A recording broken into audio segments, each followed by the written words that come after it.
Hello. Welcome to the InGeneral podcast, episode 106 or something like that. My name's Jack, and I'm joined with the two legends, Chris and Assis. How you doing, guys? Howdy. I'm doing all right. How about yourself? Happy Jurassic June. Happy belated. Happy belated Jurassic June. Happy belated July. Disclosure Day. Happy belated everything day, guys. Happy belated, I think. That's the key. But seriously, Jurassic June is come and gone. Did you celebrate? Did you watch the movies? Did you have a beer? You guys are like had a beer. See, you and Chris. The thing with you and Chris, everyone should know listening, is they live Jurassic Outpost and Jurassic Park and World like pretty much every day with Universal with their stuff. You guys can't see this, but behind Jack is like his Beyond the Gates like set, and it's just full of those long neck dinosaurs. Like it's just taking up space. Poor guy. Those ones, I can't put them anywhere. I can't put them away once they're Petasaurus, the Mamenki, Hammond Collection, Brack, Dreadnoughtus in the back. They're put away. I will say I did celebrate Jurassic Park 30th by doing something I've always wanted to do. Chronicle Collectibles, long departed, right? Rest in peace. It made rest in peace, sure.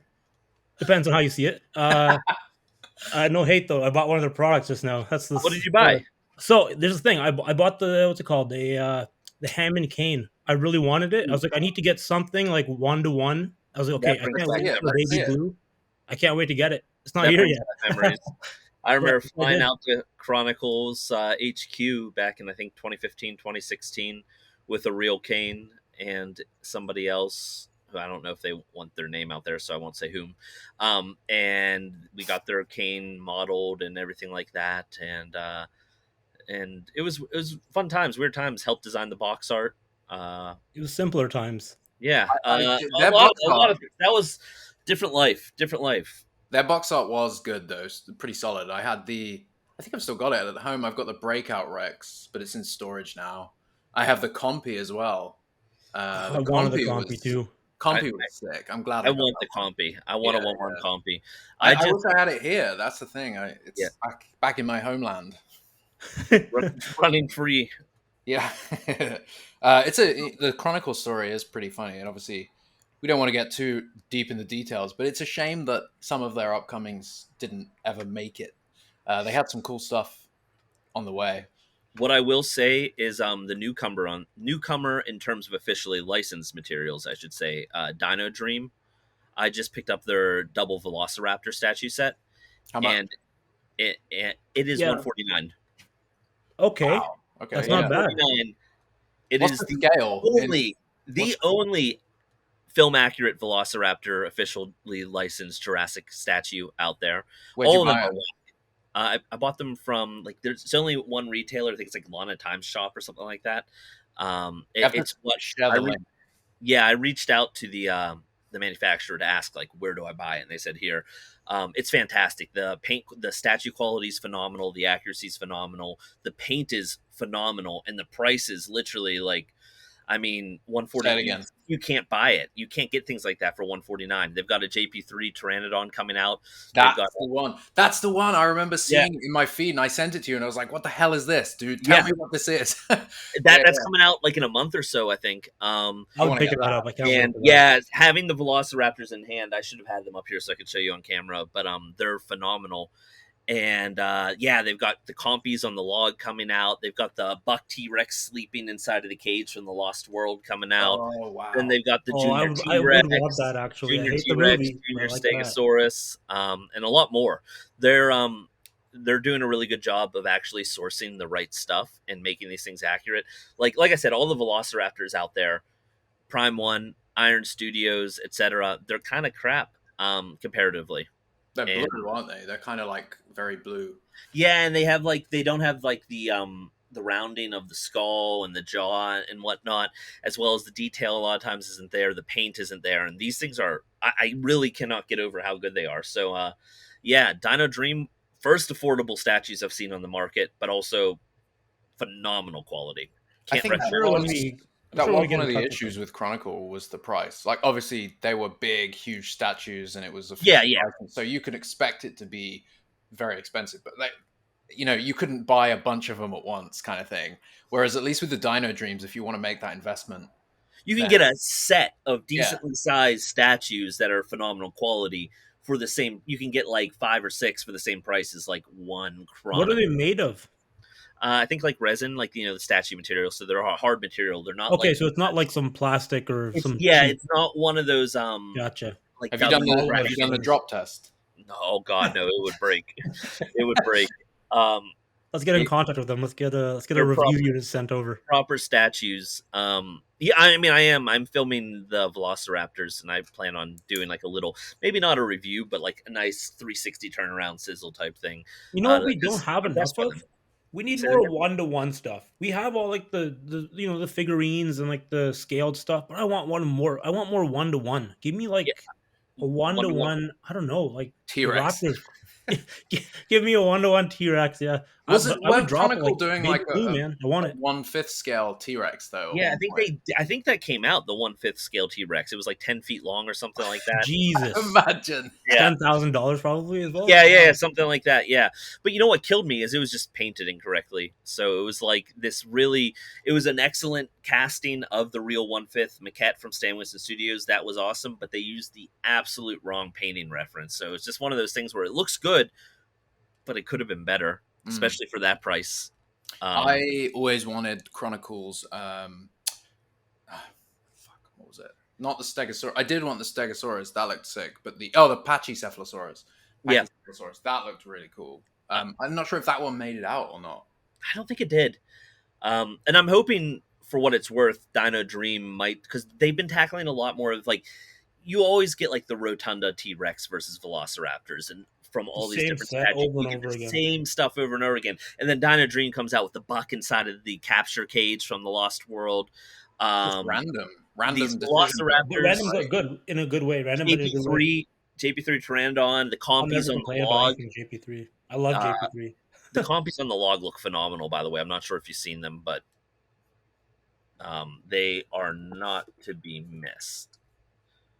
I just want to have like for me, the problem with all these scale models and stuff like that is I want to hold it. You know what I mean? Like with the Star Wars, the benefit of Star Wars collectibles is like a lightsaber. You can hold it, you can swing it around, you can like kind of play with it. You know what I mean? Not play with it. Yeah. But like you can get tactile with it. That's why I picked the cane, because I want to be like old man Sandy walking around with Hammond cane. You know what I mean? Like, dinosaur egg. I know that Iron Studios or someone did dinosaur eggs as well, and I want to find those. Couldn't find them. Iron Studios is another one. They're making really nice stuff, but it's just way out of my price range. I was almost going to buy the Ford Explorer they did, and then I was like, can I justify $700? And then when I looked at YouTube reviews, everybody's versions, the front suspension was like missing, so the car was like the wheel was touching the rim, and I was just like, what? Like, that's not correct. But everybody was receiving the same thing. So hey, it's not 100% perfect, so I'm not going to go for that. But yeah, I don't know. Oh, but that's an interesting point, right? Jada Toys or Jada Toys, yeah. Jada Smith. They just at Comic-Con they announced something that since forever I've been wanting, and it's a perfectly accurate Ford Explorer from the first film, and it has lights. It's got lights. It lights up. So I'm pretty pumped for that. I think it's. You know what's funny? All this stuff is coming out like they missed 5 years, obviously, but too late as well. Like all this stuff should have been coming out in the middle of like when the movies were popping off. You know what I mean? Like we were screaming about the stuff since like early days of JW.org.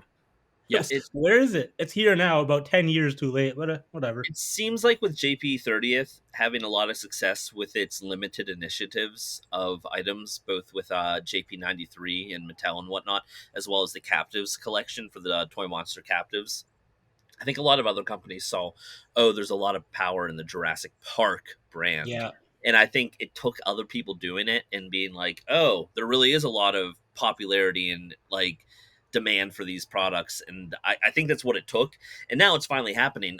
So with the Jada item, Jack, do you know, is that the same? Is that scale to like the Mattel 1/18 scale? So it's perfect for the Mattel stuff. It's the same as that. The only other accurate diecast that they've ever done is Matchbox did a Fallen Kingdom edition of Hammond's Jeep, right? But it's actually accurate. missing antennas and stuff, but it's accurate, it's metal, it looks legit. No other version, no other diecast that even JADA have done themselves have been accurate. They always miss something, or the shape of the door is wrong. But I think they've partnered with another company. They've done I think it's a Knight Rider vehicle, and the other vehicles that were on display were a complete blur. But yeah, the Explorer 1/18 scale. Yeah, once you see your eyes on the Jurassic, everything else kind of you get fixated. Corey was there, right? And I was just like, Corey, go get it, go steal it. Our boots on the ground, fella. It looks phenomenal. Yeah, no, it's real. It looks accurate. It looks perfect, and I'm gonna buy as many as I can afford. I've wanted that for years. Is the price $120 on that? I think $120 or something, and spring 2024. So yeah, it's exciting. And if it does well, then the internal rumor is that they will also do the Wrangler, and then they might do other vehicles. So even if you've got that Matchbox Wrangler, which now goes on eBay for $300 or something. Yeah, something ridiculous. It'll sit well next to that, but just wait. If this one sells well, JADA will do more. And I'm wondering if they'll do iterations too. It'd be nice to get 4 and 5. It wouldn't shock me if they do, if it's popular enough that it sells well enough, and they're like, hey, we're going to refresh it. Let's just change the deco, so if somebody wants to buy another one, they can complete their set type of deal. Yeah, absolutely. No, it's super exciting. But yeah, JP30 kind of came and went. There wasn't a lot going on, but I don't know if you've seen at Comic-Con, they had Step Into Jurassic Park, which, talk about that briefly, that's pretty, they've what have they done? They've got gates, and then they've sort of redone sets, and they've also got, so for photo ops, right? Yeah, a lot of photo ops, like raptors in the kitchen. I think there was a Dilophosaurus, like a T-Rex head. It was all sort of diorama-y. It was sort of one of those Universal Tribute store type things with props and full foliage, and creates really good photo ops and a walkthrough of these different props or recreations. Good ambiance looking pictures. And I think the props were real Stan Winston props. Yeah, they looked like they were. I didn't go through the pictures super intently. I get the feeling the raptor probably was just sculpted and not necessarily cast, but I think the Dilophosaurus. I think they at the very least used the modified ones that they had in the parks, which were modified from the Stan Winston ones. But they looked good. It all looked pretty good. And also they had this was highlighted in the press release. Dino chicken nuggets. Yeah, the official chicken nugget of Jurassic World. I was like, what the fuck does that mean? But they did look good nuggets. I gotta admit, I'm a chicken nugget guy. So. Ariana Richards too. She painted a painting, I guess. Painted a painting. Is that the right? She did a painting, I guess, of the Rotunda Rex. It looks really good too.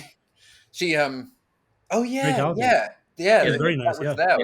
Was that on sale? Was that for charity or something, or was maybe it just auction? I'm not sure. But I just looked at the image. I was like, that looks great. Yeah, that was cool. Yeah. There was a JP30 video that had Tim and Lex and a couple of other people in. It was so bad. I don't know if you saw it. Oh yeah. And they didn't even. One thing that really annoyed me about the production of the video was that they were all looking at a different point around the camera. None of them were in the same position, which means whoever was behind the camera, whoever directed that, was not it was strange. I don't know. It was felt directionless. I don't know. Maybe more content is coming later in the year. At this point, I'm going to say no. I doubt it, but they should hire the Beyond the Gates guys. Those guys direct the hell out of their episodes. Who's that? The Beyond the Gates guys. I think you guys might know them. Terrible. They should direct everything Jurassic. They're not too bad. No, one of the there was 3 videos I think that were vintage video. I forget the name. InGeneral or something. The Engine Files. Something like that. I really liked them. They had a fan who has an Explorer come into the park, and they filmed a 93 video of using the Explorer. I thought that was really cool. The first one was great. Mm-hmm. The latter 2 weren't as, I think, impactful, but they were pretty cool. But they also kind of fizzled out. I expected them to lead to amp up in terms of production. And maybe the final one would be now see our dinosaurs from Jurassic Park, and have something that was whoa, this is really cool. It's almost live action type of thing. Mm-hmm. Something that brought the production up and really felt goddamn, I'm seeing the Jurassic Park dinosaurs again in a new way. And that just didn't happen, and it just sort of fizzled out with no fanfare. I was oh, when's the next one coming out? And then like a week went by, 2 weeks went by, 3 weeks went by, and I'm like, oh, I guess they're done. So cool idea, but it needed a little bit more. I think like direction, needed a bit more of a climax, and needed a call to action, something. They were cool, but they sort of fizzled. I think the first one was the Triceratops one. I think it was cool. They filmed at Universal Orlando, and they used people that actually do work at the park. Yeah. In it, and I think that was really cool. There was a lot of thought put into not just like the video filter to make it look like it's from the 90s, but costumes as well. I think they did a relatively good job at trying to really, set the period. It's a fun idea. Really cool idea, yeah. Loved it too, so they were fans of the franchise. Like I love seeing that. Yeah, really good fun, that. But it's celebrating Jurassic's like, what can you do? Do you watch the movies again? And I think if you're lucky to live in a city where... So I saw, this wasn't in June, but I saw Jurassic Park in concert the other day, which I've seen it before with the London Symphony Orchestra, where they perform and you watch the movie. This was Vancouver Symphony Orchestra. But seriously, the vibe of that auditorium, of that room, the fans in there, like people were screaming through the movie. It was so much fun seeing it with a live audience like that again, and seeing it, like the conductor came out and was like, so I'm curious, how many people in this room haven't seen Jurassic Park? And there was a few people, mostly kids. The lady in front of me hadn't seen it, so it was kind of funny watching her reactions through the movie. But then the conductor asked, how many Jurassic Park superfans are here? And the whole room just roared. It was so good. I woke up, man, when the movie began and they were orchestra. I was like, this is my life. Yeah, Jurassic Park is not just like a movie, man. When you see it with a packed crowd, like each time we've seen it together in like the several crowds, like that movie is like, it's like cinema. They don't make movies like that anymore. That's like the thing the Jurassic World movies were missing. It's like that almost like, it's hard to pinpoint in a way. I don't know what it is. It's like watch it and it's just perfect. It's like that missing ingredient. They really captured lightning in the bottle with that movie, and they've just never been able to do it again. I don't know what it is, but seeing it in a group, it just makes it more magical almost. It's almost like you're there with the audience in the park. You're like getting attacked with the kids in the Jeep and in the truck. You're all experiencing it together, which, that's what theaters togetherness. Are like. If you've been to a theater recently, you know that the majority... Well, I'd say the majority. A lot of people that sat in that theater are not experiencing the same thing as you. Half of them are on their phone these days. Like, I've been in a few cinemas recently, and I've just been like, why are you even coming to the cinema?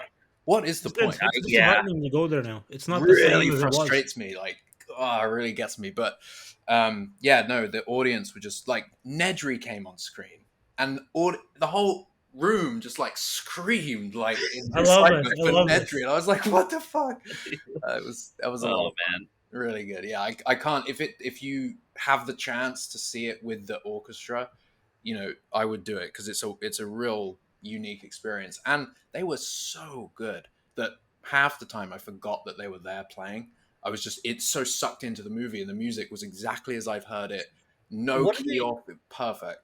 What do they do with some of the more like electronically driven, like the bassy types of sounds, like like Dennis steals the embryos? They had people in the back that I couldn't quite see, that I think had maybe like keyboards that like played certain sounds, like synthesizers, like little music pads they hit.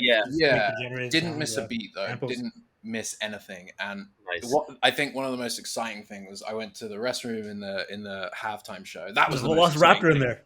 That was so exciting. No, when I came back, I was walking down with a beer, and I sat next to my girlfriend, and I was like, I looked up, and I was like, hang on. They're playing The Lost World. They're playing a track from The Lost World. And I was like, yeah, this is perfect. That's so phenomenal. Right now, yeah. What song was it? I can't remember. It was towards the end, the sequence where they're something in San Diego, but I don't remember the track. I'll try and find it later. But I was just like, and nobody applauded. It kind of just went back into the movie, and I was sat there like ready to scream. It's so special. Yeah, no, it's lovely. If you do get a chance, though, I would try and see that, because what an experience.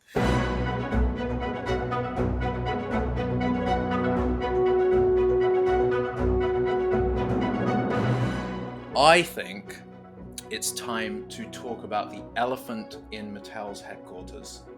And no, it's not Barbie, because that's done pretty well as far as I'm aware. Yeah, it's done. Very good movie. I loved it. I have not seen it. I have not seen it. Barbenheimer. Yeah, I can't wait. Can't wait. I'm waiting for the crowds to disperse. It was busy. Both movies are supposed to be great, and both are performing very well in the box office. So good for them. Oppenheimer, I know that he likes to shoot a lot of stuff IMAX, which is great, but I didn't realize there was an IMAX theater in the area nearby, so I'm actually waiting. Like a legitimate like film IMAX? I'm not sure if it's film or digital, but either way, I want to see it on IMAX because they design new lenses to make this film. I think they were shooting close-ups with IMAX cameras and stuff, which is bizarre. Dude, I'm really curious to see. I think the entire movie is shot in like the big picture format, and it just looks fantastic, dude. Each shot is like you can like frame it. I've seen it. I've seen both. Yeah, I saw Barbie first, then the Bomb movie. I got depressed. Very depressing. I saw a couple dreary movie things. I know this is exaggerated, but I saw a few screenshots of Google's search and stuff. That's like people have asked questions. Is there a post-credit scene to Oppenheimer and stuff? It's like, okay. God damn it. There was a question like, did they drop a real bomb for Oppenheimer? Yeah, they actually dropped a nuclear bomb. Can you imagine? Jesus Christ. Yeah, we made a nuke and we set it off in the Nevada desert for this movie. Yeah, we weren't allowed to, but we did. Jesus Christ. Never know. What a filmmaker this guy is, eh? I'm excited for those. But let's hit it.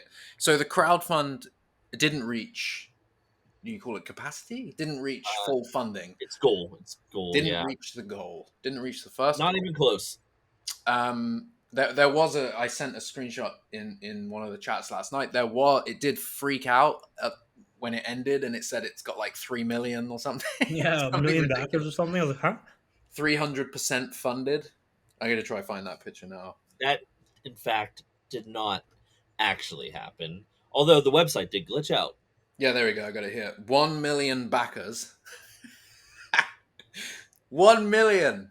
It couldn't even get 2,000 backers. Funding complete. 20,000. To be fair, I didn't even know this was happening until like 3 days before it ended. Somehow, I like to consider myself fairly connected into the Jurassic, community because like you guys and I follow a lot of people on Zeet or whatever Zitter or whatever they call it X. But I didn't see it until people were like, "Yo, this is not gonna hit." That's when I started that's when I noticed. I was like, "Okay, what the hell is this?" And I saw how much it was, dude. It was like 500 plus Canadian dollars. I was like, "Nope, not doing it." That's it. When they switched to international, which was a good choice from the get go, they should have done that. But then I looked at the Canadian price and I was like, I can't justify the $350. Let alone you can get the new Canadian Time One Studios for $500. I'm not paying Mattel $500 for a toy. I'm sorry, I'm just not. So let's talk about the reasons. For anybody that's listening and doesn't know what it is, it was a Mattel Jurassic Park gate set which lit up and opened by themselves. Very cool. Fences were an additional thing if it reached a certain goal. There was a really cool Ford Explorer that had more detail. There was a Buck T-Rex, which was the Hammond Collection T-Rex with a new head sculpt and new paint job. New feet, which looked really good. And it did look really good, but that was one of the tiers that would get added in. There was also Electrified Tim, the goat, and things that would get added as Lex with a pink hat. As Or bonus. not a pink hat. Whatever, blue hat. Purple. Is it purple? Yeah. Very ambitious of them. So, you're a nerd. For a little background, what is a crowdfund? So why do crowdfunds exist? Crowdfunds exist because there's certain sets that cannot make it to mass retail. They are too expensive, too obscure, etc., too large for retailers to be interested in carrying them. So in the case of crowdfunds, crowdfunds are basically, you got to make a minimum of a product to offset the costs of development. So crowdfunds, basically, they set their baseline price and saying, hey, if we get this many backers, if this many people pre-order this set, we will then be able to make it for this price. And if even more people make it and we make more money, we can add more value to the set. So then those are the stretch goals. Hasbro, Star Wars, etc., they all employ crowdfunds to a phenomenal extent and have a ton of success. It is a common thing. It's a very common thing to do really big, like spaceships and whatnot, things that just can't make the mass market. And it makes sense. The Jurassic Park gates, quality level, aren't really something that's going to make it to mass market. The concept of a Jurassic Park gate crowdfund makes a lot of sense. Where the missteps happened was the types... the goals, basically the whole set. So like, yeah, the baseline set came with the gates in the Ford Explorer. One of the things that did get me was the initial price. It's just too high for what it was. Too high for an introductory price of what you're getting in the baseline package, especially because that price was... It got to that price because they, for some reason, included a Ford Explorer with the set. And here's the thing. Jurassic Park gates and fences, that's one crowdfund. High quality Ford Explorer with premium deco and decal, etc., and like really good components, that's another crowdfund. High quality Hammond Collection Tyrannosaurus male Rex, that is another crowdfund. The problem, and you never see them do things like this, and the problem is Mattel immediately put all these three things together in the same crowdfund. Some of them as stretch goals, though, so it's like you weren't even guaranteed to get them for the price. And then on top of that, their baseline image had everything, like, of all the stretch goals in it. So people look at it, go $250, and they're going, wow, this is a really good package. And then they go to back it, and they go, wait, I'm only getting the gates and the Explorer. The other thing is they're usually collector level. So things like the lights, they made a lot of sense. Things like the mechanized gates and the music that it played, I'm going to be honest, that's not the crowd. That's a mass market appeal thing. That is not your collector level type of appeal thing. This thing felt like it was a jack of all trades, a master of none, and it was sort of directionless in that sense. Yeah, I think obviously, as I said, the price initially would have deterred a number of people. I mean, right now, especially in this economy, like seriously, like we are all living through some tough times right now, and I think just spending $350 on toys is hard to justify in itself.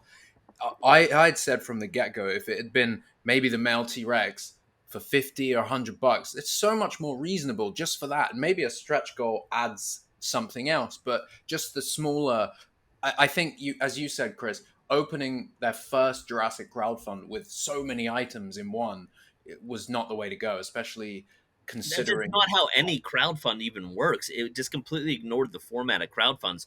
And again, if they could have got this, the base set should have been the gates and the fences. If they could have got the gates and the fences with just lights, around $200, I think you would have probably seen it succeed. Or if they would have just done a Hammond Collection T-Rex, male T-Rex crowdfund, and then the add-ons maybe could have been like the capture gear or whatnot. Not capture gear, but like the thing that it... like the cage that was in at the end of Lost World, or other little things like that. Junior T-Rex with premium deco. Should have come with the baby, yeah. Just the initial set for 5,000 backers it needed was the gates and the Jeep. Did it have fences either side? No. Yeah, so that was always a bizarre thing to me, that there was the fences were like 8,000 backers or something to get the fences. It was 6,000. 6,000 for the fences. Okay. Right. 8,000 was the buck. But it just didn't make any sense anyhow, because that Ford Explorer should not have been in the set. That drove up the cost of entry. Also, keep in mind, this is the first time Jurassic has ever done a crowdfund like this, first time Mattel Jurassic has done something like this. So the audience isn't trained. The audience, the consumer, the customer, the fans, they're not trained to even understand how these things work and look for them. So when you come in with a very sort of wishy-washy set that's like a little confusing and a really steep asking price, it's just too much. I'm not saying you can't do expensive crowdfunds. I mean, Hasbro just announced from Star Wars a crowdfund for $500. I think it was like 2 days ago they announced Ghost it. Or something. And the Ghost from Star Wars Rebels and now the Ahsoka show. It was $500. It needed 8,000 backers. It's already got 8,746 backers, and it's still got 41 days left to go on its crowdfund. And obviously, obviously Star Wars does have a much larger toy collector audience, right? There is just a lot more people there, but that is a good example of the way to do that product They've right. established adult collectors in the way that Mattel Jurassic, frankly, has not established has really captured adult collectors, because while like things like the Hammond Collection are great and they do market them towards adult collectors, most adult collectors just haven't jumped on it. It's just not hitting the check marks that they want. So also on top of that, they just haven't really captivated that audience. And there's just a lot of reasons why this went wrong, but I think the number one reason is it just did not follow the usual format. Usually you don't always know what all the unlocks are going to be immediately, and you don't announce them all out the gate. You know, when you get to the unlock, you reveal the unlock. And also you don't have 3 featured items: the gates, the Jeep, what's it fucking called? The Ford Explorer. I mean, gates, Ford Explorer, and T-Rex. Those are all different featured items. It would be like having like a Rancor, a spaceship, and like a skater. One of the things that stood out to me initially when we were making our first post and video about it was the fact that all of it stood together looks really good, except the Buck T-Rex. Why is that there in front of the gates? It doesn't make any sense. And obviously, it's not supposed to be a set from the movie, but the fact that it was combined just makes you think, did they choose the wrong Rex or something? You know, visually, because the Buck has never been to Nublar. Yeah. So it's just a little weird thing there, like, visually, I think, it threw me off. If they could have found a way to get those gates and fences down to 179 to 200, I think that it would have met funding. And then they could have made the stretch goals a lot more realistic, and then followed it up with an Explorer, followed it up with the Buck T-Rex, not in the same crowdfund, as separate crowdfunds at the appropriate prices. And I think people would be a lot happier with that. And I think they would have seen success, but for some reason they didn't follow the ways that any other crowdfund works. They didn't follow them. They tried to do something that was a little weird. And it caused a very steep asking price, and it was just, I don't know. As soon as they lost that momentum at the beginning, also without international backers, once you lose momentum and it starts plateauing, you really can't get it back. Because most people were also saying, like, yeah, I'll buy it if I know we're getting at least 6,000 people. And the funny thing is, it had virtually no marketing.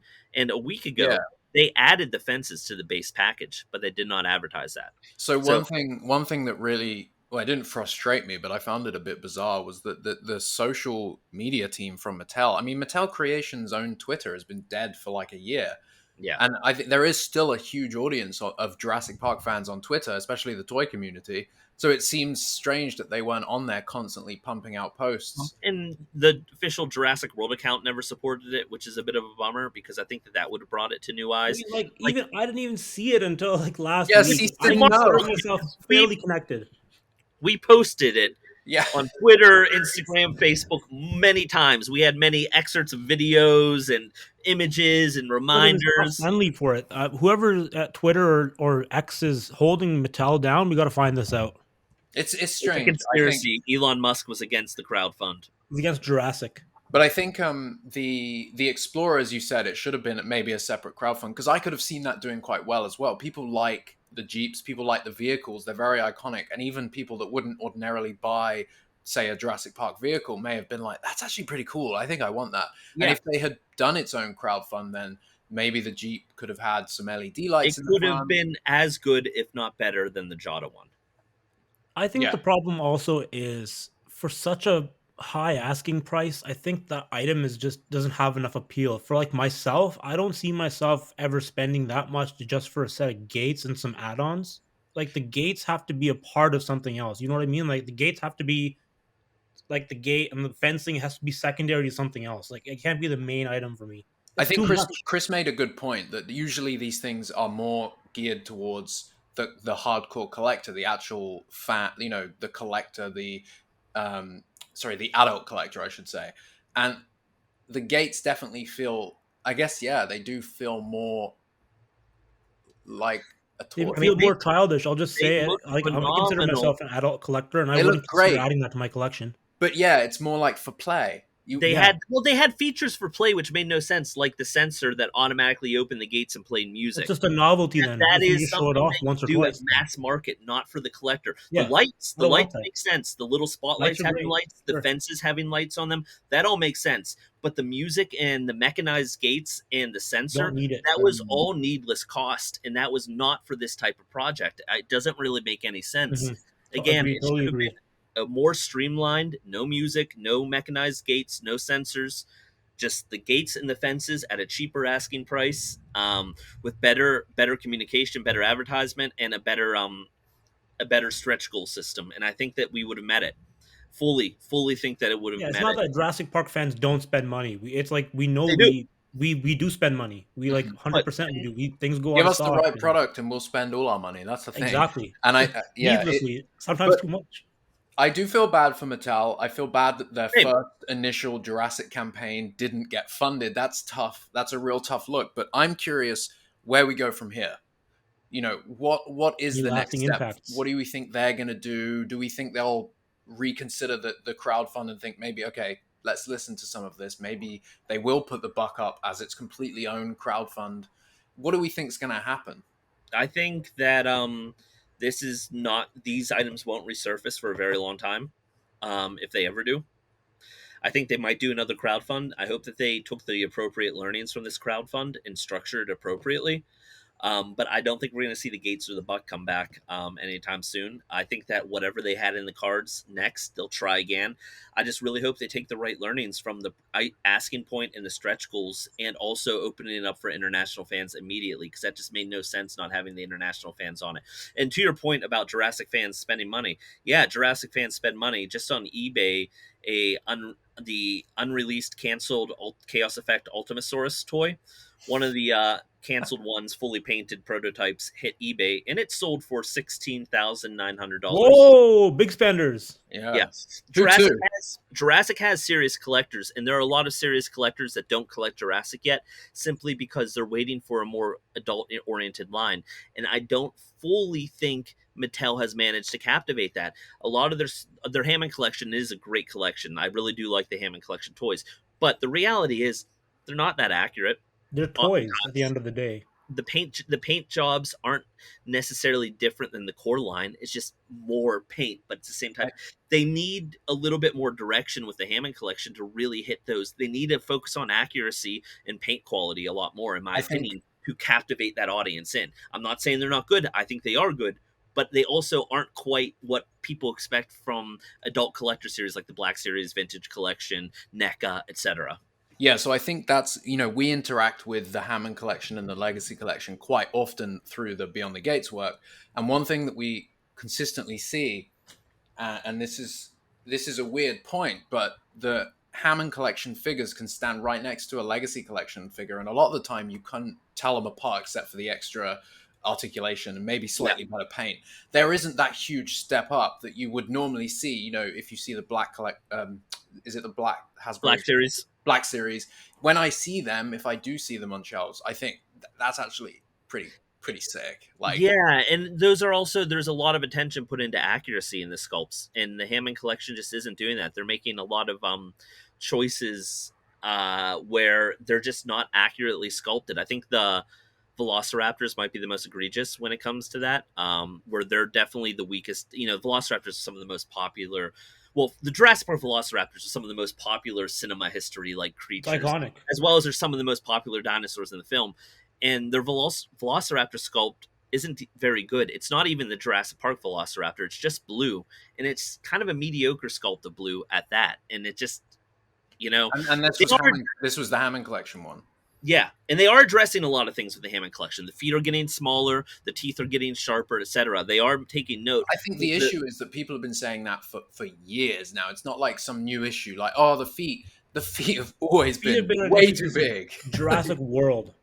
The toy line. Yeah. I think that Mattel, I think they really need to put some legwork into pushing the Hammond collection a bit further and making sure the audience and the collectors acknowledge that, and they start reaching out to those collectors that go, hey, I want to collect Jurassic, but there's nothing quite there for me. I think that Mattel needs to put some legwork in there to get that audience there, because they're close, but they're not there. And we've mentioned this before. I grew up going into little game stores and seeing all the NECA and McFarlane toys and collectibles and thinking, oh my God, can you imagine Jurassic Park figures like this? Not just dinosaurs, but like the humans. Imagine Nedry in a NECA figure. And then I remember looking at the Harry Potter NECA lines and I was blown away by the level of detail. And that was years ago. And I think NECA Jurassic Park, a real fantastic collection, I think would do really well. And, when the Hammond collection was announced, that was the hope. I think Mattel can do that, but they need to reevaluate. They need to put a higher emphasis on sculpting accuracy and sculpting detail. Because sometimes there are some Hammond collection items that have less hard sculpted detail on them than their core collection items, which that shouldn't happen. But also just they're not getting the skull shape, the body shape. They're missing all of the details. This is the Jurassic Park Velociraptor, but it doesn't have any of the unique intricacies of the Jurassic Park Velociraptor. This is the JP3 Raptor, but it doesn't look like the JP3 Raptor. I think that they need to do a better job of saying, yeah, that's the toy that I know. But also they're clearly using the same painting mechanics that you do on Coreline toys, which is more toyetic, and it does look nice. It looks sharp, it looks fresh, it looks professional, but it doesn't look necessarily organic. When it comes to collector level toys, people want a more organic, naturalistic approach to the painting. So I do think they need to reevaluate how they paint these as well. I know that there's a limit to the amount of paints. I'm not necessarily saying, oh, throw 100 more colors on there. I know that that's not possible. I'm saying change the way you paint them entirely from the ground up to encapsulate a more naturalistic look, a more collector premium type of look. And that drives up the price, though. Well, no, not necessarily. You can use the same amount of paint with, well, potentially, because I imagine they're using the same factories that they have set up for their core line, and that's probably why they're using the same core line painting mechanics, because they're already set up for that. 100%. I think what was I going to say? I've lost my train of thought. The NECA, the thing with NECA is I feel like it's a miniature version. It's like comes straight out of the movie, and it's a miniature of that movie, right? It looks probably like NECA. I think NECA's been having similar issues to Mattel, though, where people have been complaining, I think, relatively recently, not like maybe the past 5 years or so, people have been complaining about sculpts not being accurate. Oh, really? Jobs just being off. Yeah, I think so. I think from memory, NECA used to hand sculpt. But they used to be some of the most premium, but I think they used to hand sculpt, and I think they've slowly transitioned aiming for, really, right? They were trying to aim for what NECA used to be, but they're just off the mark, like Chris is saying. The details are just off, the paint's off, and it just makes, because of those details. I think NECA might be an unfair comparison for what the Hammond collection is. I think the Black Series is a much more apt comparison, or the Vintage collection is a much more apt comparison. For sure. But I still think that there are a lot of things, and they are making improvements, and there are a lot of phenomenal items in the Hammond collection. And I think some of their best items, like I think the best, other than the T-Rex, the best item in the Hammond collection is the Irritator, which isn't even from the movies or from the games. It's something they made up, but it's phenomenal. Because there's nothing to, like, you don't have like a movie reference to almost have a prejudgment off of. Exactly. You see it for the first time, it's like that's a fresh model. That's it. But what's also nice about it, the hands are sculpted well, the feet are sculpted well, the teeth are sculpted. Like, it has a lot of things. The model more for what it is. One of the things I think as well that gets me is the name, the Hammond collection. You associate with John Hammond and the first Jurassic Park. I'm not saying other dinosaurs can't be included, but you'd think that the whole first run would be Jurassic Park dinosaurs, Jurassic Park humans, everything they can in that thing. And I know a lot of the issues is shelf space and size of the dinosaurs, and they can only go so. The scale was reduced from the Amber collection, so they couldn't, but I feel like they're missing a number of dinosaurs and species that would have made sense in the Hammond collection compared to a lot of the ones they did, which like the Irritator, it is a great figure, but why is it here? or the Metriacanthosaurus as well. Cool idea. But that was cool because that was in the canon of the first Jurassic, right? Yeah. The Metriacanthosaurus on the DNA vial. You're like, okay, cool, yeah. If they're going to follow that original design style, then that could be a really cool figure. Yeah, and I think there's a few other species. There are quite a few other species from Jurassic Park, from the DNA vials and the park map and whatnot, that they could lean into. I think also maybe leaning into some of the deep cuts, like Troodon from Jurassic Park the game and whatnot. I think if they wanted to do some obscure deep cuts, that would be the way to go. There are definitely fans of the games who would love even the bioluminescent parasaurs. That makes sense. The Jurassic Park 1 parasaurs, which are quadrupedal, and what's fantastic is the Jurassic World Dominion parasaurs are quadrupedal. So if you sculpted the accurate body for Jurassic World Dominion for the parasaurs, but then gave it like the Lost World style head and painted it like Jurassic Park, boom, you've got a Jurassic Park 1 parasaur. And then you take that head and then you give it a Jurassic World Dominion head, and then boom, you got the Jurassic World Dominion parasaur. And like something like that makes a lot of sense to me. And then, you could do the bioluminescent one from Camp Cretaceous and whatnot. I'm just surprised that hasn't had a toy yet. A glow-in-the-dark figure, it just makes sense. I don't understand how that's not a thing yet. What a feature that would be. Yeah. That's versus that damage action they all seem to have. Like, and the tag that. Pull up. My parasaur has a gaping wound, but it won't glow in the dark like the show. Hammond collection doesn't have any of the pteranodons from the films either. You know what? If Mattel wants to go, if they just want to make dinosaur figures, but just make figures but that's what from the core the line's game for. too. Then you know what I mean. But that's also what the core line's for, and I think that's one of the things where the Hammond collection should really be leaning into differentiating itself from the core collection, as in really leaning into the accuracy, really leaning into the quality, and thinking about what does the adult collector want to have on his shelf. That's what they need to do for what that does line. Jack DeLamar want to add to his pile of sauropods? I got no more room. I've got no more, fellas. I got no room. Like, totally. You know what would be a great deep cut? The Jurassic Park baby animatronic Triceratops, which did get featured in The Lost World, but didn't make it to Jurassic Park. But if they want to do something that's on the smaller scale, that's doable, do that one. Also, where's the Stegosaurus? Also, the Triceratops was a bit small and it didn't have an articulated... You know what? Triceratops was cool, though, in the articulation that allowed you to pose it like lying down. Yeah, I like that. They succeeded there. I think that was really cool. That was good. By the way, I have the Habitat Defender Triceratops. The big one. Sick name, by the way. Big. Is it good? It's one of the best toys Mattel's done. So I think that's the thing. It's not that they can't. It's just that there seems to be a lack of... What would you even call it? Direction. Yeah, direction. But let's talk about what they have done well. The 93 Classic Collection. I can't find any issues with it except the fact that there wasn't any more. I haven't even seen them in stores. That means they must be selling, I guess. Yeah, no, they did very well. I think they did extremely well. And as far as toys go, you know, that was the opening episode of the 3rd season of Beyond the Gates that we did was the 93 Classic toys. And it felt like Kenner.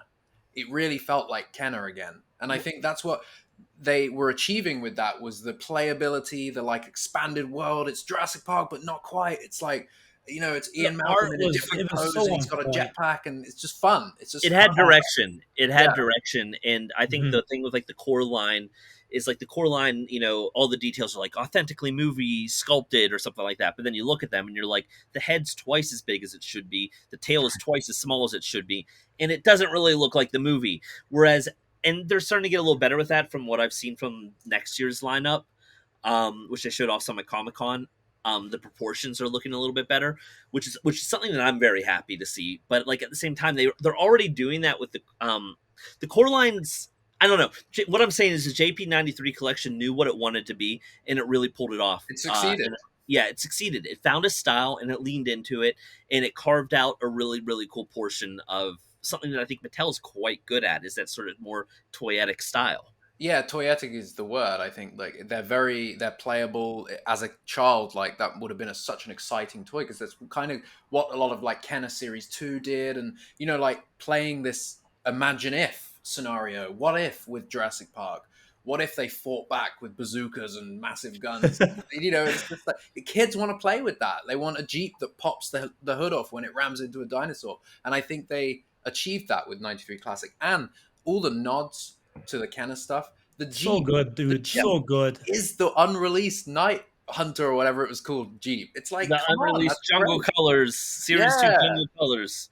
Amazing. That's the level that I think people want. And I think it's really obvious from as soon as they announced it that they should have done more 93 Classic. And I think there are probably going to be some more coming. I would imagine I want a Series 2 style, like a throwback. You know how the Series 2 like a big blue ugly logo on the front, like the old ones? Big like I blue have Series 2. Rampage Jackson. I want a new Rampage Jackson, baby. Sam Jackson needs a figure. There needs to be a Ray Arnold 93 Classic figure on his way to the bunker. It needs to be, you know, loaded up. Good. Gun. Ray Arnold did a good job with that. Whatever that figure was, that was good. I like that. Final scene, Ray Arnold. That was good. I liked it. Yeah. No, they need to do more like that because it has a lot of direction, and I think that that's really good. I think it sets itself aside. It knows exactly what it wants to be, and it does it to an astounding quality. It appeals to kids. It appeals to collectors, and I think that it delivers the perceived value of what people expect from that type of item as well in an astounding way. Whereas, again, the Hammond collection, sometimes I think people want it to be a little bit more, you know? I think what was the price points of the human packs for the 93 Classic? If I remember correctly, they were very reasonable for what was included. Because you had a couple dinosaurs, a hatchling. $25 for that. Right. And how much was the T-Rex? $50? The Red Rex. I just want to say the Red Rex is beautiful, and I'm still looking for it, like for a good price. Still looking for it. You can have the one that was filmed on Beyond the Gates if you like. You can have that big. I want to have the packaging still intact though. You know what I mean? I gotta have the packaging intact. I love the packaging. They did a really good job. I usually keep the packaging, but for some reason, when I got the Red Rex out, the whole packaging ripped apart. So I was just like, "Well." You're too excited to get into it. I understand, dude. I get it. I was like a kid. Yeah, Mattel, you nailed it, dude. It wasn't that. We were on a deadline, so I was rushing. You just ripping it in there, just get it out. Gotta film.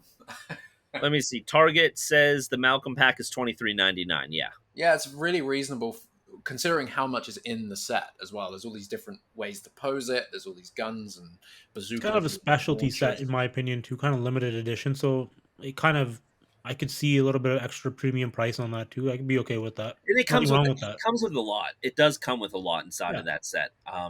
So I think that they found a really cool subset of the market. I don't think a lot of toys are doing that right now, and I think Jurassic lends itself really well to that. So I think them going that route for that makes a lot of sense. I think them maybe getting back to more realistic proportions in the core collection, but also making affordable dinosaurs in the core collection with like toyetic features like, attacking features or roaring sounds makes a lot of sense. And then the Hammond collection needs to take it further into the film accuracy. And I think that they got to redo a lot of them again. I think they got to redo the Gallimimus, the Velociraptors. The Lockwood collection, right? They'll have to change it again. Change the name. But I think if right now, I feel like a lot of their items all are trying to attract a little bit of everyone. And they have all these different subsets of lines. And it's like, at this point, specialize your line. Yeah, just it does not feel... JP93 was the first time something felt specialized, in my opinion, as opposed to trying to do a little bit of everything, but not fully leaning into one thing or another. And the Hammond collection, at the very least, is the one that needs to really find its direction of collector quality accuracy and lean into it. And I know there's going to be certain caveats when you add articulation and whatnot. I think that there are always going to be certain compromises that need to be made, but a lot of the compromises aren't from features. It's just like, oh, hey, that has the wrong head sculpt. Just hands down, they didn't sculpt like the SDCC. They showed off the Dimetrodon, and it's just not accurate to the film. Yeah, that was a weird one. Was that Hammond or Legacy? That's Hammond. Yeah, it's strange. But I think the 93 Classic, I didn't see any negativity about it. Maybe I wasn't looking in the right places, but I didn't see any negativity. But everybody that I saw was just like, yep, getting it. That looked great. One thing that's obviously Mattel are hesitant to use Twitter for whatever reason, because clearly they don't look, but there's so much dialogue on there, probably on Discord, on all the other apps. I don't know, but I see it on Twitter. The response to all the different releases will tell them what they need to do. People are vocal. It's simple as that. People are really explicitly clear on the issues and then what they do love about it. And it's really easy to get a sense for what the community, the people that buy this stuff consistently, are actually thinking. It's just a shame they don't seem to tune into that. Well, one of the weird things is, if you recall, when Mattel announced the crowdfund set, they had a live stream. And during the live stream, at the end of the live stream, they're like, and we want your feedback. We have a detailed survey going out to everybody that's like backing the set about the Hammond collection, because we want to make the Hammond collection even better. And we're sending out that survey soon after the stream. Never went out. No. So it's one of those things where it's like, okay, they did say they want to listen. I hope that comes in at some point and they actually do that survey, because there's room for improvement with the Hammond collection. And I think if they nail it, they're really going to bring in a whole lot of collectors that are just kind of there on the cusp, like eyeing it up and going, the T-Rex looks pretty good, but the rest really is, the Brachiosaurus maybe, but the rest really, I think that if they can push it a little further, they're going to do really well, but they do need to push it a little further, and they do need to listen. And most of all, they need to adhere to the films for the sculpts. That is just the hands down thing. Is you need to adhere to the films. Yeah. Because when they don't, it shows. And it's not that it's a bad toy, but it doesn't quite make sense for what it is. Yeah, no, I agree. Here's a question for you guys. So, do you think they should bring back the Amber collection in that scale? Yeah. Yes, I do. Fully think the Amber collection should come back. I don't think it should be the way the Amber collection was handled before, because most of those items were basically suffering from the same issues that I've pointed out that the Hammond collection suffers from. But if they could do it right, then yes, 6-inch figures, yeah. Assis? So what's the difference? Thank you, Mr. Pugh. That's like his teacher in school. It's like, so for the uninitiated and for those who can't remember, like myself, what exactly is the difference between the Amber collection versus the Hammond collection? The Hammond collection is scaled to the 3.75-inch scale, which is the same scale that the core toy line is, whereas the Amber collection was the 6-inch items, so the 6-inch scale. So, the items were larger. Is this the Pteranodon that I have? Yeah, the JP3 Pteranodon would be from the Amber collection. Okay, which is actually remarkably, in my opinion, that's a good one. Amber, that's a very good one. The rest I have it right there. I look. Yeah. If they want to bring those back, bring it back. I'm mine down is for still those. at Chris's. Oh yeah, I forgot. Yeah, I gotta get that to you. Yeah, the Amber collection should come back. In fact, the Amber collection, I was thinking of it. Amber collection would probably be a great way to do a crowdfund.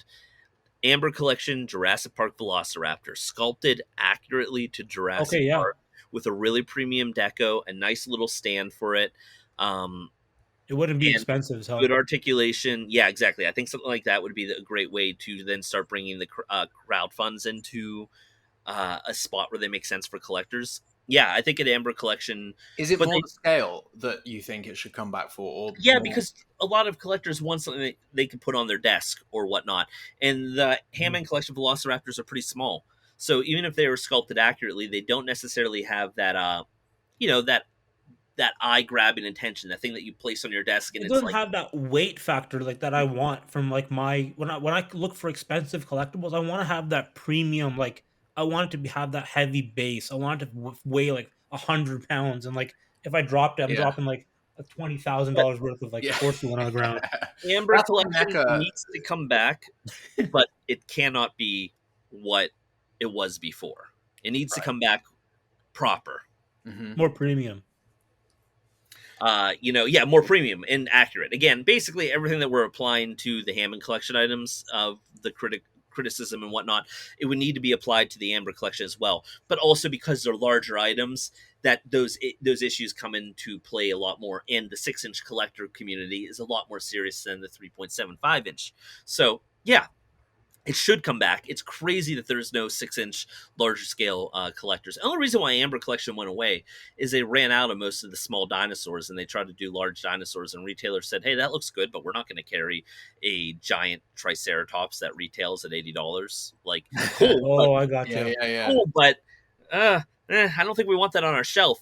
We could sell a lot more small things at that price. So that's what happened to the Amber collection. It wasn't that it wasn't a success. It was that it was too large to continue, essentially. It was too mass market. Yeah.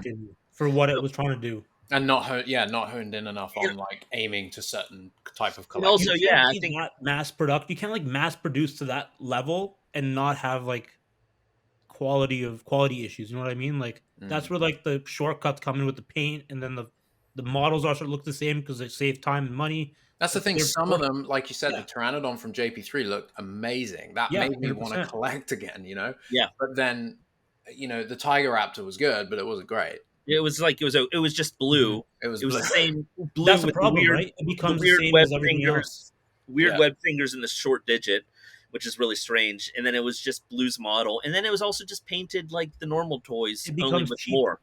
It didn't have that premium level painting. I think if they brought the Amber collection back, maybe they did some of the things that they do with the Hammond collection, like the glass eyes, for one thing. So imagine a Velociraptor with glass eyes, sculpted accurately to Jurassic Park, with about as accurate of a deco you can get for an appropriate price point. So that means no clean, harsh deco stamp stripes. That means more of using the appropriate techniques like washes and dry brushes and whatnot. That gives that more organic, broken up type of look, within a nice premium finish over it. I think that you would have collectors jumping on that. I think that you'd small have things like that, small details like that. All those adult collectors that don't eyes, it makes it pop. It just catches the light just a little bit differently and make you look at it.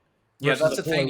We film under lights for Beyond the Gates, obviously, so you really get to see the detail in these figures and the glass eyes, how they pop, and some of them a lot more than others, and it becomes apparent when you really start blasting light at it and filming it in 4K, and you really start seeing either the positives or the negatives about certain figures, and they do feel apart. Like I said earlier, some of them Hammond Collection dinosaurs feel like they were just Legacy Collection.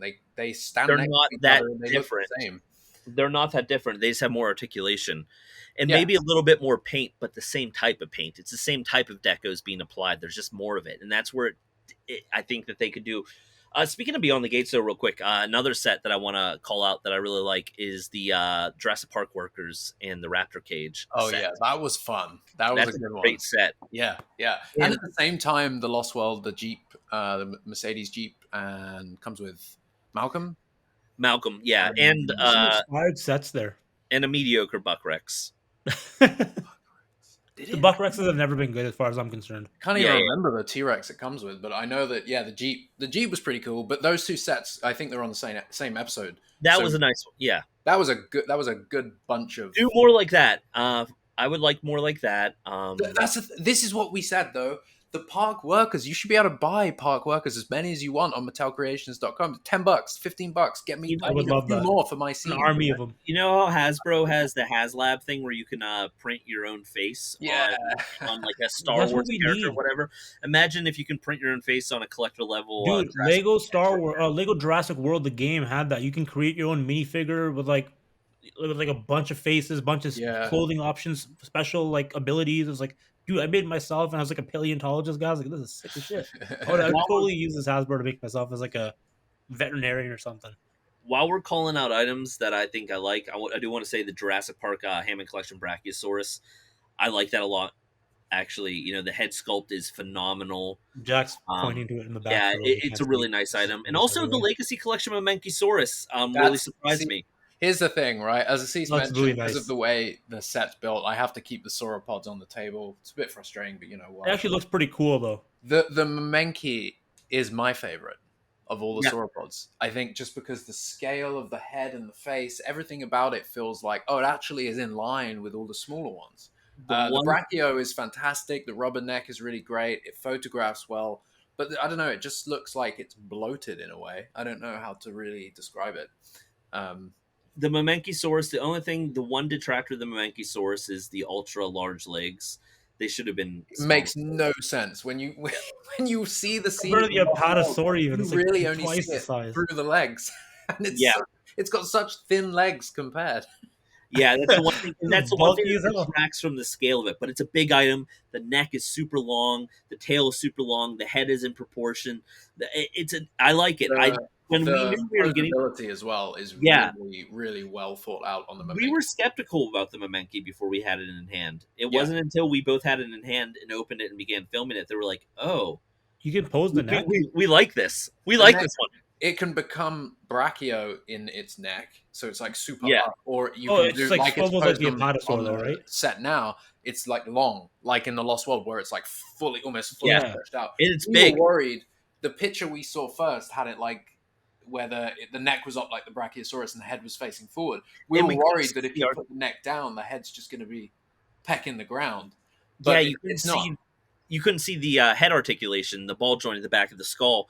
So we were like, man, you can't really stretch out the neck or else it's going to be staring at the ground. But it turns out it's got really good articulation on the head that allows the head to then dip upwards, and then you can pose it appropriately in either pose. And that was a nice surprise because the other sauropods didn't really... the other Legacy Collection sauropods didn't really offer that level of posability, I feel. Bloody Dreadnoughtus in the back as well. I hate the Dreadnoughtus is it's too much. I don't know if anyone has one. Let us know in the comments because I'm curious to see what you think. Where do you put it? Where do you put yours if you have a giant sauropod? It's like it's over 5 feet long. Yeah, like, that's ridiculous. And you can't take them apart once they're together. I can't even put it back in the box. It's hard to display these bad boys. Like, I appreciate them. Don't get me wrong. I love what Mattel is doing with like the big Brachiosaurs and like sauropods. I love that. I love that. Like everybody wanted a Brachiosaurus back in the day. Everybody wanted that. And let's also think. Imagine the kids that are getting these. Like if we would have had a toy that size as kids, we would have gone nuts. Everybody wanted that when we were kids with the Kenner stuff. Like the thing, Brachio. We want the Brachio. I want to do the scene. So they are ticking a lot of boxes here, and these are fantastic. They're doing a lot. It makes me want to like take them all though and just give them to the kids that live in this. But just like take these, like have these sauropods. Get out of my house, please. Take the toys. I don't want them. Yeah, seriously. Let's do it. Let's talk about the retro collection. All right. I think this is a really exciting thing, completely different.